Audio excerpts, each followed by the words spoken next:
High to all. ఈరోజు చాలా healthy recipe చేసుకున్నాం. ఓట్స్ చీల 2 స్పూన్ల ఓట్స్, 1 స్పూన్ శనగపిండి, 1 స్పూన్ బియ్యం పిండి, సగం తురిమిన బీట్రూట్, సగం తురిమిన క్యారెట్, కొత్తిమీర, పుదీనా, కావాలనుకుంటే 2 పచ్చిమిర్చి, కొద్దిగా జీలకర్ర, కొద్దిగా వామ అండ్ అలాగే పెరుగు 2 స్పూన్స్ వేసాను. ఆ స్పూన్ తోటి 2 స్పూన్ల పెరుగు, వాటర్ యాడ్ చేసుకొని కన్సిస్టెన్సీ ఇలాగ వచ్చేంత వరకు కలుపుకొని 10 నిమిషాలు పక్కన పెట్టేసుకొని మన పెనం మీద నెయ్యి కానీ నూనె కానీ వేసుకోండి.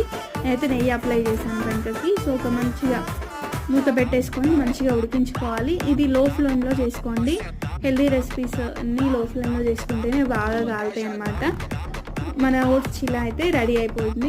వీడియో చూసిన వాళ్ళందరూ మన వీడియోకి అయితే లైక్ చేయండి. ఇంతవరకు ఎవరైనా మన ఛానల్ని సబ్స్క్రైబ్ చేసుకోకపోతే ప్లీజ్ సబ్స్క్రైబ్ చేసుకోండి. అండ్ మంచి మంచి మిల్లెట్స్ రెసిపీస్ కూడా ఉన్నాయి మన ఛానల్లో, ఒకసారి వెళ్ళి చూడండి. మన ఓట్స్ చీల అయితే రెడీ అయిపోయింది.